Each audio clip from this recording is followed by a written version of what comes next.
Good morning, all the students of 12th. Hope all of you are fine. Students, in prose, first I completed your 2 lessons. Today I shall continue with poetry as I completed the first poem, The Character of Happy Life. So today is the turn of second poem, The True Beauty. This is a beautiful lyrics. This poem is written by famous English poet Thomas Carlyle. In this poem, the poet has compared beauty. According to him, there are 2 types of beauty: physical beauty and spiritual beauty. शारीरिक सुंदरता और आध्यात्मिक सुंदरता. He has imagined 2 girls. One has beautiful cheeks, beautiful lips, and beautiful eyes. But according to the poet, this type of beauty is temporary, as after the death, this also decays. But the beauty of soul, the beauty of mind, the beauty of heart is permanent, as it never dies, it remains alive with the soul. So, here you will study this impressive and very beautiful poem, The True Beauty. It is full of morals and this is a didactic poem, means उपदेशात्मक Kavita. So students, get ready now. Let's start The True Beauty.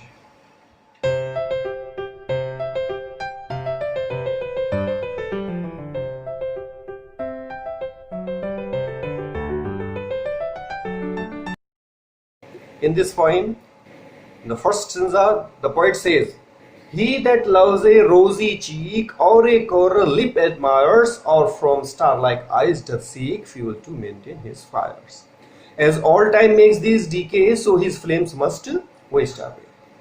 In the first stanza, the poet says that he, यानी वह व्यक्ति, that जो, loves means प्रेम करता है, a rosy cheek, यानी गुलाब जैसे गालों से.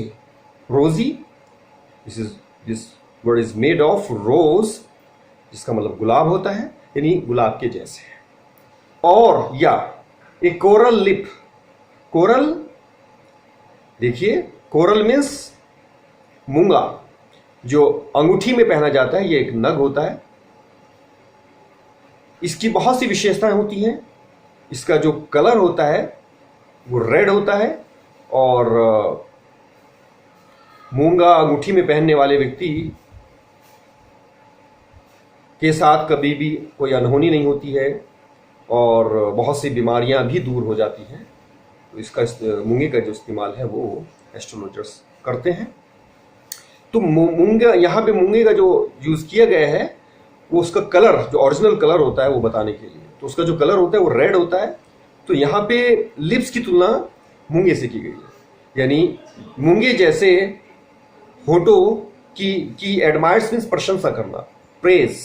तो वह व्यक्ति जो गुलाबी गालों से प्रेम करता है या मूंगे जैसे होठों की प्रशंसा करता है.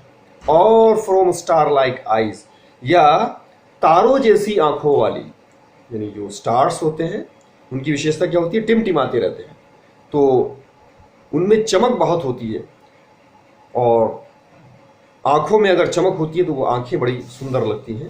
तो यहाँ पे आंखों की जो तुलना की गई है वो स्टार्स से की गई है.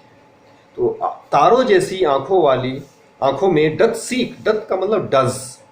ये ओल्ड इंग्लिश में टीएच लगाया जाता था, अभी इसके लिए ईएस का यूज किया जाता है. तो डज सीक, सीक मीन्स होता है तलाश करना, सर्च करना. तो जो सितारों जैसी आंखों में तलाश करता है फ्यूल, फ्यूल मीन्स ईंधन, टू मेंटेन हिज फायर्स, अपनी आग को जलाए रखने के लिए. मेंटेन मीन्स जलाए रखना. तो आग का तात्पर्य, आग यहाँ पे सिंबॉलिक रूप में यूज किया गया है. आग का मतलब यहाँ पे प्रेम से है, यानी अपने प्रेम को बनाए रखने के लिए, आग को जलाए रखने के लिए जैसे ईंधन की आवश्यकता पड़ती है, जब आप उसमें लकड़ी या तेल या कोयला इस्तेमाल करते हैं, आग और ज़्यादा भड़कती है. और आग बनी रहती है, जलती रहती है। तो वैसे ही इन तीनों चीज़ों को फ्यूल के रूप में यूज़ अगर किया जा रहा है अपने प्रेम को बनाए रखने के लिए। कौन कौन सी 3 चीज़ें हैं? गुलाबी गाल, मूंगे जैसे होंठ और सितारों जैसी आंखें। As all times makes these decay. All times यानी बुढ़ापा, ओल्ड एज। तो बुढ़ापा मेक्स मैंने कर देता है, दीज मैंने इनको, डीके मैंने नष्ट। बुढ़ापा इनको क्या कर देता है? नष्ट। बुढ़ापे में ना गाल गुलाबी रहते हैं, ना होंठ मूंगे जैसे लाल रहते हैं, और ना ही आंखों में वो चमक रहती है जो कि स्टार्स में होती है।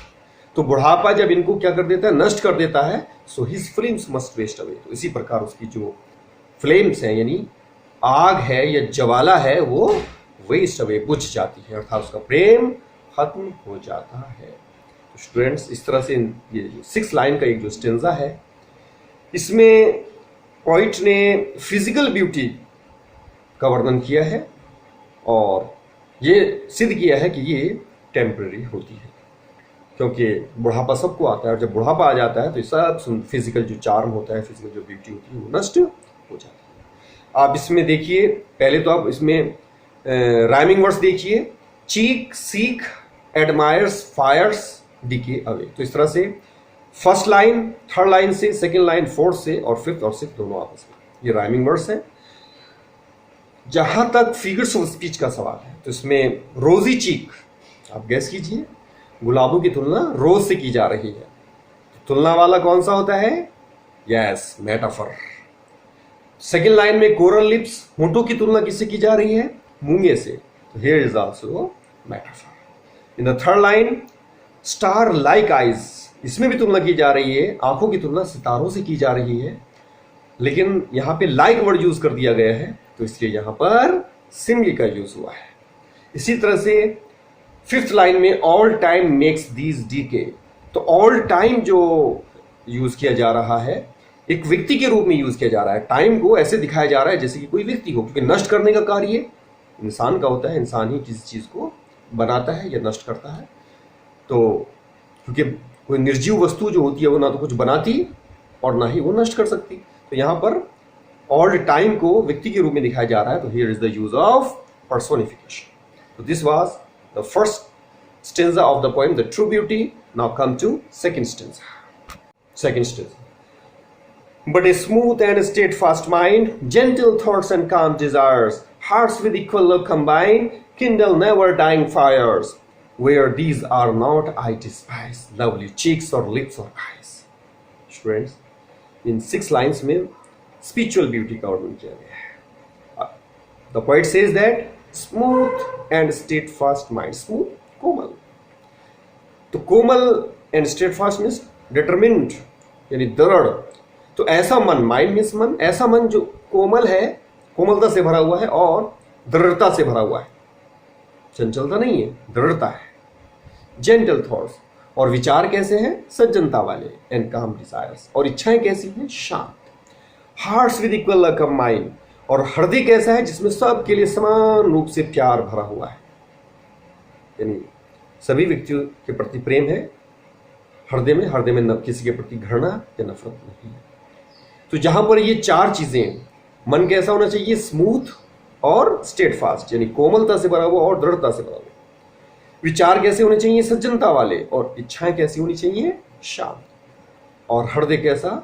सबके लिए समान रूप से प्रेम से भरा हुआ। तो जहां पर ये 4 चीजें हैं, किंडल, प्रेरित करती हैं, इंस्पायर्ड करती हैं, नेवर डाइंग, कभी न बुझने वाली, फायर्स मैंने आग को, अर्थात ऐसे प्रेम को जो कभी खत्म नहीं होगा। तो ये परमानेंट लव के लिए ये ईंधन का काम करेगा, ये 4 चीजें। और लास्ट की 2 लाइन में कपलेट में पोइट कह रहा है, वेयर दीज आर नॉट, जहां पर ये चीजें नहीं हैं, आई डिस्पाइस। डिस्पाइस मीन्स हेट्स, मैं घृणा करता हूं। लवली चीक्स, प्यारे गालों की, और लिप्स या होंठों की, और आइस या आंखों की।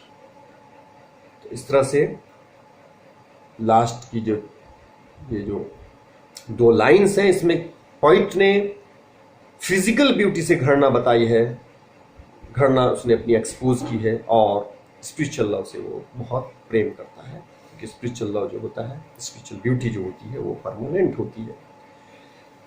राइमिंग वर्ड्स भी इसमें फर्स्ट संज्ञा की तरह से ही है, यानी माइंड, कंबाइंड, डिजायर्स, फायर्स और डिस्पाइस आइज। तो इसमें ए बी सी सी ये पहले संज्ञा की हो गई, इसी तरह से ए बी सी सी ये दूसरी संज्ञा। सेम जो राइमिंग पैटर्न है वो सेम है। इसमें फिगर स्पीच तो कोई यूज नहीं हुआ है, लेकिन बहुत ही डिडेक्टिक और बहुत ही स्पिरिचुअलिटी से भरे हुए इसमें वर्ड्स यूज किए गए हैं। आध्यात्मिकता और देशात्मकता से भरे हुए इसमें वर्ड्स यूज किए गए हैं। तो ये आपकी पोइम द ट्रू ब्यूटी, जिसमें मैंने आपको वर्ड टू वर्ड आपको इसका एक्सप्लेनेशन बताया। अभी आप इस पोइम पर बेस्ड सेंट्रल आइडिया करेंगे जो मैं आपको कल कराऊंगा। Your today's homework is that you have to read this poem again and again and try to understand the meaning of this poem and the use of rhyming words and use of figures of speech also. It's all for today. See you tomorrow. All the best.